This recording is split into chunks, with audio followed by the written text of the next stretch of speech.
বিড়ালের দুষ্টুমি। একটা শান্ত গ্রামের ছোট্ট বাড়িতে থাকত মায়া নামের এক মেয়ে।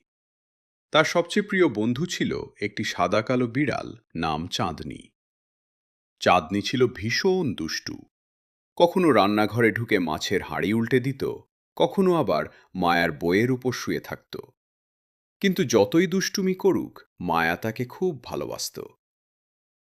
একদিন সন্ধ্যায় মায়া বারান্দায় বসে পড়ছিল। হঠাৎ চাঁদনি দৌড়ে এসে তার কোলে লাফ দিল। মায়া অবাক হয়ে দেখল বিড়ালের মুখে একটা ছোট্ট ফুল। মনে হলো যেন সে ক্ষমা চাইতে এসেছে। মায়া হেসে বলল, তুমি যতই দুষ্টুমি করো না কেন, তুমি আমার সবচেয়ে প্রিয় বন্ধু। চাঁদনি মিউ মিউ করে উত্তর দিল, আর সেই মুহূর্তে তাদের বন্ধুত্ব আরও গভীর হয়ে গেল। বিড়ালের দুষ্টুমি। একটা শান্ত গ্রামের ছোট্ট বাড়িতে থাকত মায়া নামের এক মেয়ে। তার সবচেয়ে প্রিয় বন্ধু ছিল একটি সাদা কালো বিড়াল, নাম চাঁদনি। চাঁদনি ছিল ভীষণ দুষ্টু। কখনো রান্নাঘরে ঢুকে মাছের হাঁড়ি উল্টে দিত, কখনো আবার মায়ার বইয়ের উপর শুয়ে থাকত। কিন্তু যতই দুষ্টুমি করুক, মায়া তাকে খুব ভালোবাসত। একদিন সন্ধ্যায় মায়া বারান্দায় বসে পড়ছিল। হঠাৎ চাঁদনি দৌড়ে এসে তার কোলে লাফ দিল। মায়া অবাক হয়ে দেখল বিড়ালের মুখে একটা ছোট্ট ফুল। মনে হলো যেন সে ক্ষমা চাইতে এসেছে।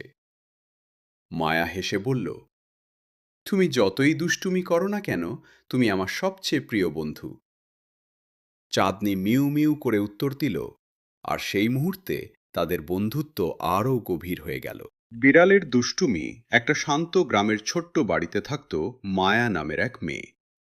তার সবচেয়ে প্রিয় বন্ধু ছিল একটি সাদা কালো বিড়াল, নাম চাঁদনি।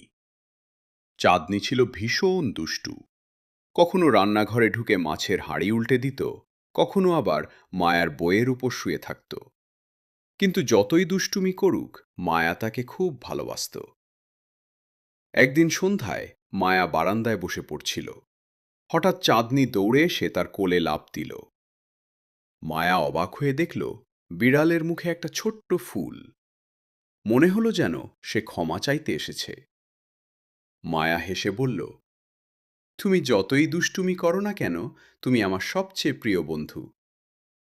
চাঁদনি মিউ মিউ করে উত্তর দিল, আর সেই মুহূর্তে তাদের বন্ধুত্ব আরও গভীর হয়ে গেল। তুমি করো না কেন, তুমি আমার সবচেয়ে প্রিয় বন্ধু। চাঁদনি মিউ মিউ করে উত্তর দিল, আর সেই মুহূর্তে তাদের বন্ধুত্ব আরও